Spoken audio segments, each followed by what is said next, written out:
Let's get some earbuds in. We got this.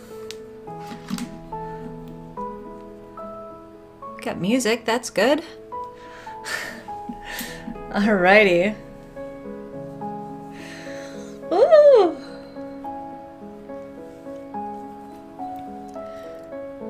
Sorry, I'm starting a little late here. It was scheduled for 6 o'clock. Just got home, ran inside, got everything fired up. Whew. So the new, getting back to work and figuring out how to live stream on the, the new time slot here. All right. We'll call this the pre-show. Hello, Marcus. Hello, Kim. Ooh, let's get our comments set up. All right. Okay, and you guys are, yeah, we're good there. Okay. Ah.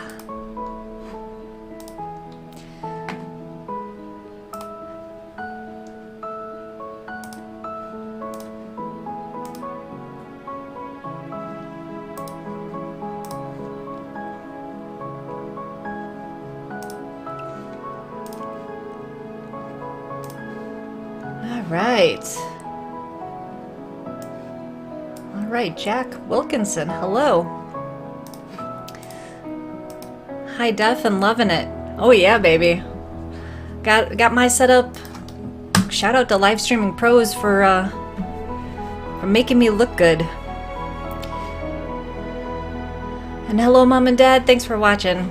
Okay, I think I'm settled here. I think. Let's see. Let's see if we can do something real quick here. No, that's not what we want. We want this one.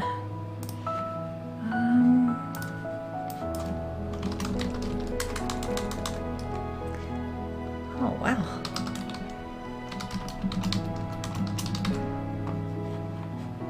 All right, I'm gonna start the show here.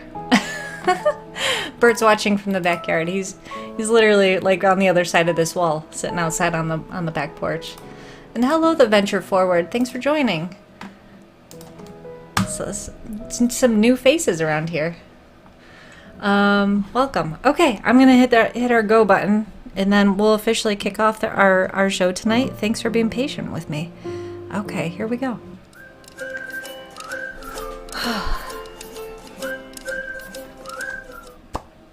Hello, everybody. Happy Monday. Thanks for joining me tonight. This is our new time slot. I say our, but I mean my. Our, as in like you and I, we're here together. Our new time slot for Baby Talk, this show that I've been going at now since I think late January. Yeah, so welcome. I hope that your week is off to a good start. I have been definitely staying very busy. It is hard to stick to boundaries, and I'm going to talk a little bit about boundaries today. And I had, I work downtown in Chicago, and then we live, I don't know, it's normally a 15-minute commute, like pandemic time. But now that everybody's back at work and everything, traffic is like, it's a good 35 minutes for me to get home again now. So even though I tried to leave on time, boss is like, hey, one more thing, can you show me? Anyway, so I'm going to have to set those boundaries with the boss and be like, look, Mondays I leave at 5. I got to get home, got to get prepped for my show. This is, once a week now, I got to make it count. So anyway, all right. So, Bert's got an update. He's listening and watching from the hammock, which is in the corner of our yard, which is really adorable. So, and my cats are meowing outside the door because they want to be outside with Bert, but we don't have a fence to keep them in the yard, so they're just going to have to deal with it. We have a lot of, oh, okay, gotcha. Oh, John, it's you. Got you. Okay. Thanks for clarifying. We have a lot going on here. I'm going to update you guys on a lot of things. Laura, thank you so much. I appreciate that a lot. Okay. I have to start by saying thank you to those of you guys who were watching on Friday Live or watched it afterwards. Or sorry, it was Thursday that was our update. Or if you watched it afterwards, we had so many people reach out. The comments that were made during the show and after the show meant so much to us. And I want you to know a couple things. Thursday's show was tough, right? We were all hoping for a positive outcome on our beta test. And I knew it was a risk, that it could be negative, and that would be the news I was sharing. But this is a commitment that I've made to the audience, to you, to the support system. You guys are my support system. I'm here to help support you in a way that, like we're all going through something. And I thought it was very important to share that moment with you. And a lot of people are private, and that is very important. Some people are going through things that they don't tell other people, and they don't have that outpouring of support. And we talked about support systems, for several episodes a while back, and I think I bring it up fairly regularly. And it felt weird at times, thinking about how we had that video out there of this very emotional moment of Bert and I. It was something that we both agreed was important to tell for our story, and for people to understand that there are those moments along the journey, and it's okay to have those really tough feelings and grieve and understand that you're not alone. I wanted people to see me grieving so that when they grieve, they understand that they're not alone. Does that make sense? Yes, Laura, exactly. This is a journey that a lot of people don't discuss. That's 100% it. And I really do appreciate the people that tell me how brave I am for sharing it, because I need to be reminded of that sometimes. It's tough at times to be vulnerable. I've been very lucky. I have not had anybody reach out to me and say inappropriate things or shame me for what I'm doing. I've been very lucky in that way. So I love that you guys are here. I love that I'm here for you. This is so sweet. Thank you, Mom. My hair is so pretty and shiny. I washed it. And I worked out this morning. I'm like, I really don't want to wash it again. So I'm really glad that it's coming off as clean and pretty. Well, you didn't say clean, but we'll take shiny and pretty as cleanish.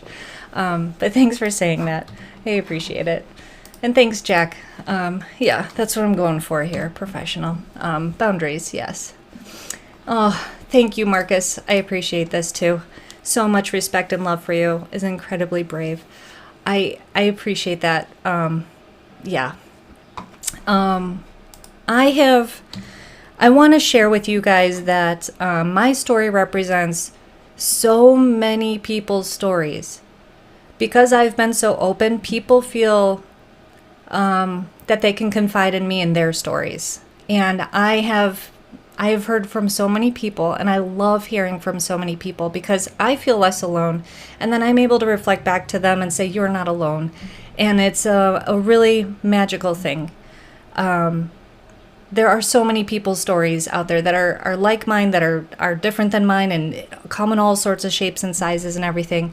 And it's just, I'm just want to keep on going to remind people that even when these big milestones come along and they don't go as planned, and then you have to try and figure out what's coming up next, take the time to grieve, to process, before you move forward. And that's exactly where Bert and I are at right now. So we'll talk a little bit about that too. John saying, we appreciate you for being so honest, transparent, and sharing your story. What you are doing is amazing. We can't thank you enough. Oh, okay. All right. We're laying it on a little thick here. Thanks, John. I really appreciate that. Oh, okay, guys, don't make me cry today. Okay.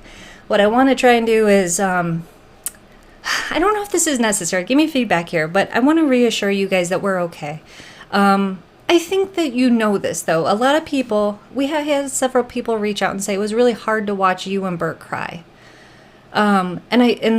Instantly I feel like, oh, I feel bad. I feel bad for making you cry. I don't want you to feel sad, but you guys don't want me to feel sad. And so that's what's happening. We're empathizing. We're sharing that, right? But I did have a little bit of, I felt bad for making people sad. The post I had made on my personal Facebook page was like, click here for our results. And I think people were expecting to see happy. instead of what was there. And I never updated it afterwards to say, warning, this is a sad video. I left it there. And I don't know, maybe I'm crazy for doing that. I don't know. Okay, so Bert and I, we did walk right after we finished that live stream on Thursday. We walked to the grocery store, the long one, the one that's further away. So it was a nice long walk. We got a bottle of wine and we got cookies, and we came back, and this is very sweet. We had a delivery from a friend that had done like a DoorDash type of thing, and who sent us wine and treats, and we were so touched. And we knew that people were they wanted to comfort us, and I think that was something, I think, reflecting a lot of people's reaction to what we did. But it was it was just like, we didn't mean to be receiving gifts for this, but it was very comforting. We enjoyed the cookies and the wine, of course. We do have incredibly amazing friends. And the thing is it doesn't stop there. I had people messaging me, emailing me, texting me all Thursday, all Friday, Saturday, Sunday. Even today, I was still getting people that said, hey, I just saw your video and I want you to let you know I'm thinking about you. Now, this is not normal for someone to be so open and public about news like this. So I want to just encourage you guys, whatever journey you're on, to build up a support system so that you do have those people. I mean, maybe not as many. It was a lot to keep up with. I'm not complaining at all, by any sense of the imagination. There's a Bert phrase for you. He says that all the time, by the way. I feel like I'm a little all over the place today. I'm sorry. So the important thing is that I want you guys to build for yourselves, though, is some sort of support, even if it's only a few people.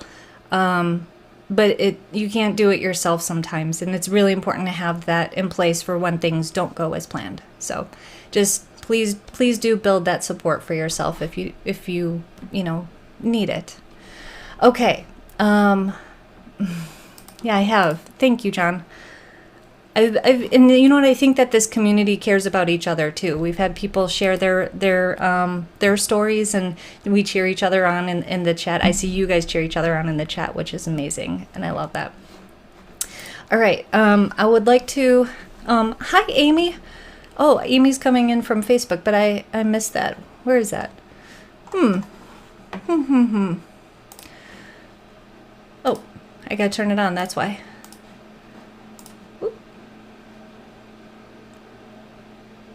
Oh yeah, it is on. I don't know why. Anyway, hi Amy. I'm not sure why I can't put your chat up on screen, but hello. Thanks for watching. Sorry, doing a little bit of tech stuff. So I got home straight from work, came straight on here, and work is keeping me very busy. I had restarted last week on Tuesday. So this is going to be my first full week back in the office, and it is crazy. It is like project after project. Like, hey Lynn, can you help on this and that?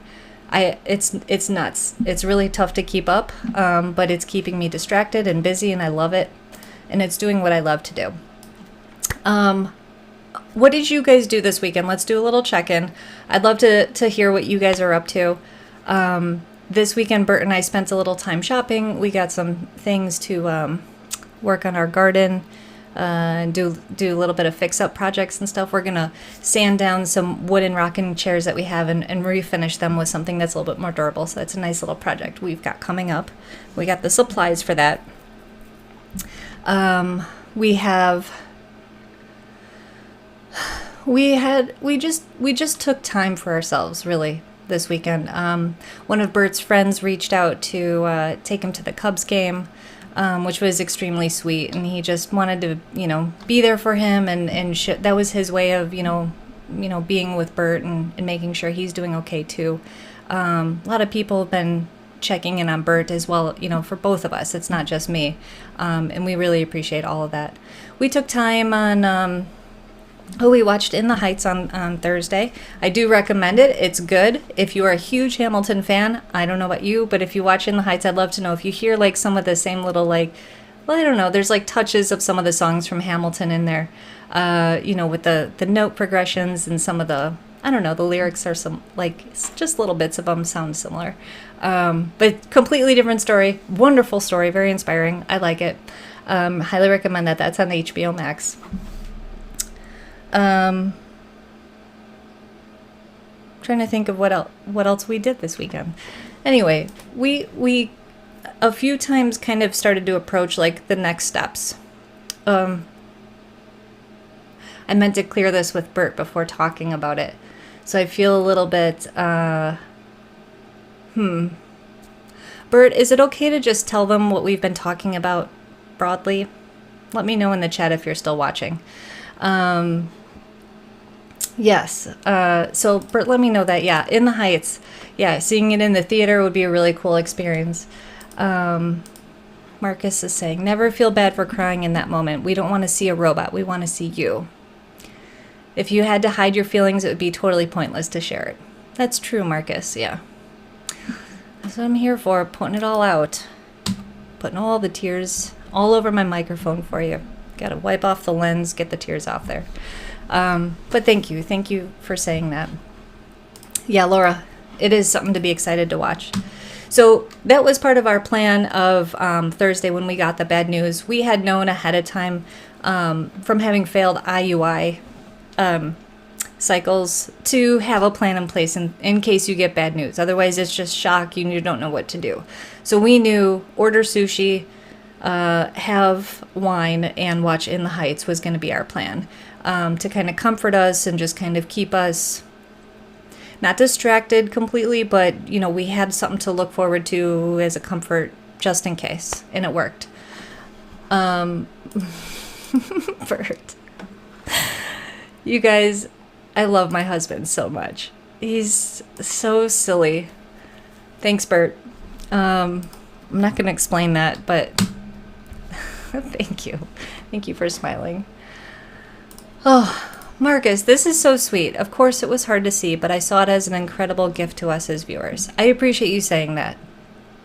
Okay, thank you, because I have been a little bit like worried about how is it being perceived, but thank you. Okay, so Bert and I did touch a few times this weekend on what our next steps are now that we had the failed IVF cycle, and we kept saying, as we started to talk about it, let's not talk about it too much here. Let's make sure that we finish grieving. We felt fine on Friday, and we both talked to each other about it. We said, how are you feeling? And this was Friday morning, and he's like, I feel okay, actually. And I said the same thing. But isn't grief kind of funny like that, where you could be feeling fine, and then all of a sudden something just all of a sudden creeps into your head, and then all of a sudden the waterworks start, or you can't get out of a negative thought cycle. I've been working on this in a infertility support group that I'm in, recognizing those negative thought cycles and breaking them so that you can get out of it. And it's been really, really helpful. One of the thoughts that happens, I think for a lot of people after they have a failed IVF cycle, is that there's something wrong with them, that they're broken. And you can't seem to get that out of your head. Even as if you did everything perfectly, it almost makes it worse because you're like, I did everything perfectly. It has to be me. And it is so hard to convince yourself otherwise. And it might even be impossible for someone else to convince you. It's not you. It's just not our time yet. I've been stuck there. I have been stuck there since we got the negative. I said, I'm not even going to try IVF anymore. I was stuck in this. I told Bert this. I said, I'm not doing IVF. I'm not going through the emotional part of it. I don't want to go through all the painful part of it. I don't want to go through the hope and disappointment again. I made that pretty clear. So we started talking about fostering and adopting. Now, I have not talked to you guys about this before, so this is kind of the first time I'm bringing it up. It's something that we had started talking about a while ago. And it's kind of been, our backup plan. And, a lot of times people will say, why don't you just adopt? Let me tell you something, guys. You can't just adopt. It's a long, emotional, hard process. It takes time. It takes home, home supervision. It takes applications. It's expensive. It is heartbreak. It is up and down. It is legal fees. It is a whole mess of things. And then on top of that, there's a whole emotional package that comes with that adoption for that child that you have to be prepared to parent. That you have to show that child that you want them. And that has to be stronger than them wondering why, when they find out that they're adopted, why their birth mother didn't want them. And this is a very strong thing that I've been, like, man, can I do that? Can I handle that? I think I can. But guys, this is not just adopt a baby and it'll be yours and it's, fine, you'll just start a family. There's a lot of things to consider how quickly do you want to move? Are you willing to take a baby that, maybe came from a mom who maybe used, or do you want to wait for, a baby from someone else? Do you want it locally? It could be anywhere in the country that you're getting this baby from. Guys, there is so much. There is so much. So, and then fostering is something that I've always thought that I wanted to do. And the more that we're reading about it and watching films about it and shows about it, and that's just, a fictional glimpse at it, but that still captures how emotional it can be. These are kids with trauma that need to be parented in a very empathetic and emotional way, and show them love. And it's not easy because they're not ready to receive that love. They've got a very big guard up, and that can be really tough. It can be really tough on the parents. So I have to try and figure out if I'm emotionally strong enough for that. So, oh, this is beautiful, Laura. We added an 11-year-old foster niece to hopefully be forever this year. I love hearing that. So I'm exactly that. I want to be hearing more of these adoption stories and fostering stories. I want to hear from people that are going through it, that have gone through it. It's something we want to explore. And even if this isn't the route that we go down, I think it's something I do want to open up on this channel to expose, because there's a big part of me that sees that if this is the route that we go on, it is a story I absolutely want to share, with all respect to the privacy of the children and the baby and everything. But this is a story about, the parents or the single people that go through this. Now, with that being said, and Bert, this part will be news to you. I did not share this with you yet because it happened today. I was made aware that some people have the experience of doing IVF for a second time and having completely different results from the first time. Not like it was negative the first time and positive the second time. I'm talking about the egg retrieval. I'm talking about the health of those eggs. I'm talking about how many of them are fertilized and make it to blastocyst. This is something I figured, while I was beating myself up and everything, that I can't make it. I only made one embryo the first time. There's no way that my body is, obviously I'm not cut out for making a bunch of embryos to choose from. Now, I did some research and I found that this is actually a thing where the IVF first cycle is kind of like the, figuring it out phase. Like, what did your body respond to? And your doctor will look really closely at it and adjust that so that the second time through, it's more catered to you, to your body. I didn't know this. I thought it was like, fail once and why do it again? I know lots of people do it a lot of times over and over in hopes of doing it. And I just did not want to be one of those people. I figured try it once and that was it. That's a sign of how it's going to be. But I'm really glad that it was mentioned to me that this is an opportunity, to consider that maybe a second cycle is worth a try. So this is where we're at. We are still grieving, but we have started looking at adoption and foster.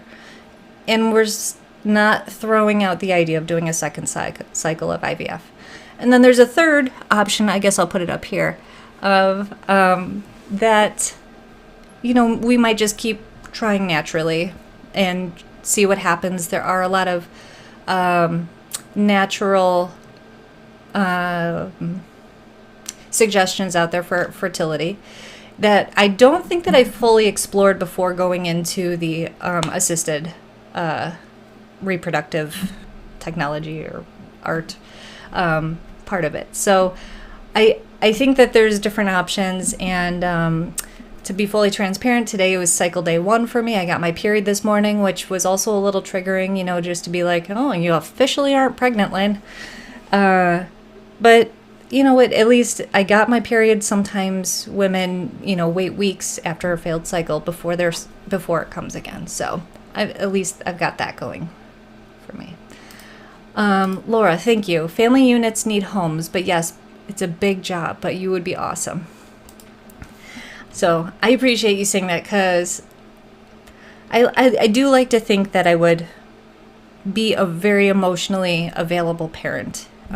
Really being mindful of what the child or children might be experiencing, and talking to them about it and being available, and also understanding if they're not ready to yet. I think that I think I could do it. I know I could.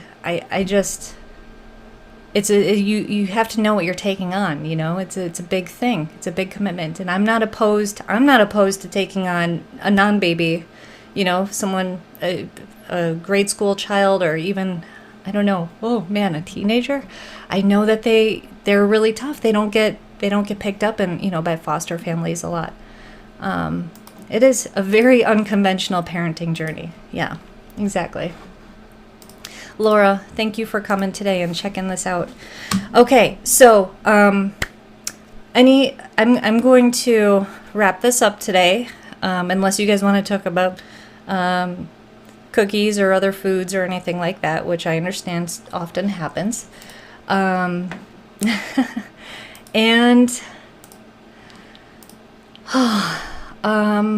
what was there something else that I said? Oh, boundaries was the other thing that I wanted to talk to you guys about. This was an important lesson that I learned few years ago, I think now. I went to a group relations conference, we'll get into that another time. But what I got out of that was setting boundaries. They would have these little therapy sessions, group therapy sessions. I don't know if they're therapy. Anyway, they're little sessions, and they're very on the dot with start and stop. And I always wondered why, but if you start practicing that very, those boundaries, you really start to come up with ways to communicate faster, to get to your point, to kind of keep things kind of organized so that you can move on and not dwell on one thing, and you can kind of move on but still have that there and then revisit it. It's a very fascinating way of kind of moving through your day, through your life and everything. But telling people, hey, I want this as soon as possible. I always hate that. Set a boundary. Say, I need this by Tuesday at 5:00. And if you do that, you'll be surprised. You might get that sooner than ASAP, which to them could be, Friday at 3:00. Hello, Paul. Thanks for lurking. Oh, this is interesting. Okay. My sister took a 17-year-old too, but she is heading to college and is forever our family now. Oh my God. Laura, these are wonderful stories. I think I want to hear more about these from you.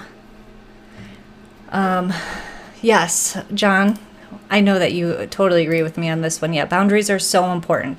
So it's time boundaries. It is, telling people how far you can go in a conversation or how far you can go in a workload. It's set that so that you don't overpromise and under-deliver, right? It's more trying to do the other, under-promise and over-deliver.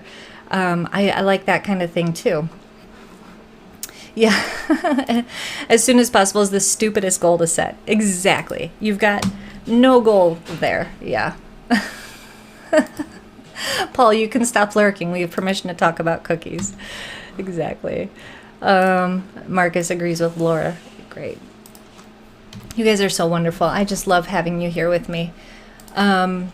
Yeah, so yeah, I guess if, you know, if I'm going to be motivational to you today, if I haven't hit that point yet, let it be about boundaries and telling people, you know, what you want from them. You know, be specific, and it'll make it clearer for them, and it'll make it easier for them to be there for you, right? And this is in so many ways.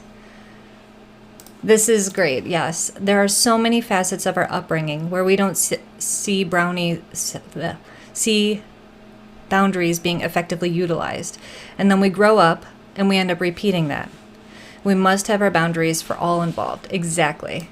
Oh God, you guys, that's one thing I worry about as a parent, is if I say no and then like sticking to the no, or if I like, you have to be really careful, right, about threatening like punishments and stuff, because you have to follow through, because they're going to test you. And that's something I'm like, oh God, I hate doing that. I like making exceptions for people, you know, especially in a customer service like mentality. I like, oh, okay, we're going to let you get away with it this time, but next time don't do that, you know. But I don't think you can do that as a parent.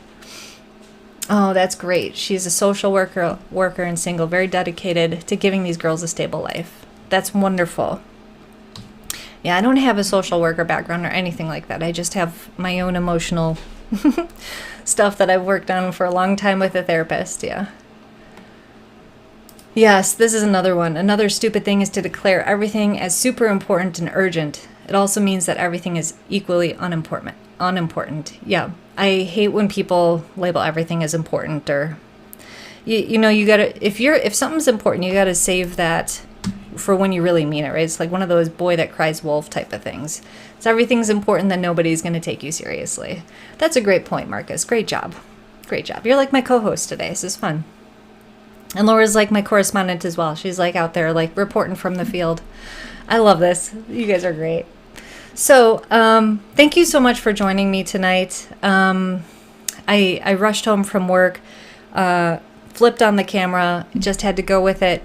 I hope in the coming weeks that I have a little bit more structure, a little bit more like show and tell. Oh, great. I forgot to tell you what else is going on. Our house update. So today, as I was leaving, they actually came in our house. So our basement right now, they're waiting for our cement wall to cure. And for those of you guys who don't know what I'm talking about, we have to replace one of our foundation walls because our house was starting to like sink on one side. So that's been a big project. We're now in week 5 of this project, and they're going to replace the beam that goes down the middle of our house to hold up the second floor. And today I haven't even been in there because I literally came in the back door and came straight into my studio. So I don't even know what it looks like. But they're going to take out the old beam and I think support it and then put in the new one, and it's going to be crazy. But there's a whole bunch of plastic. It looks like a Dexter kill room. It's pretty intense in the house right now. Hopefully I'll be putting together some more videos of that because I like sharing that story. It's very cool. Marcus, I'm so glad you like the chaotic nature of this stream.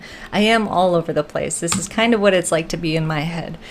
It's like all over the place. Okay, so for real, I'm going to wrap it up here. Thank you so much for watching, for being so supportive. And to anyone that is going through their infertility journey, I just want to offer another, I see you. I am here, and please, don't feel bad reaching out to me if you need anybody, especially if you feel alone. I want to be here for you. Even if we haven't gone through the exact same things, you're not alone. And everything that you're going through, it's okay. Everything. And cry it out. It's going to be okay. Try not to get stuck in the negative thoughts, though. You'll find hope again, and no matter what happens, your story will continue. Okay. Oh, wonderful. All that and cookies. Hi, this is Katie. Hi, Katie. Katie. I know a lot of Katies. I'm not sure which Katie, but this is definitely not Katie in the picture. This is, who is that, the picture? That's from Mean Girls, that girl. I don't know if that's the picture it's from. I can't remember her name. Rachel? Is that Rachel McAdam? No, is it? I don't know. Bert would know. He's probably going to kill me. Should I leave the store? I'm nervous. I don't know what that means. I don't know. Are you guys trolling me? Because if you are, I love it. All right. Thank you, Marcus. And thank you, John. And thank you, everybody else who's watching today. Much love to you. I'm going to roll the credits. I hope the rest of your week is wonderful. And I'm going to reconnect with you again on next Monday. All right. Until later. Bye.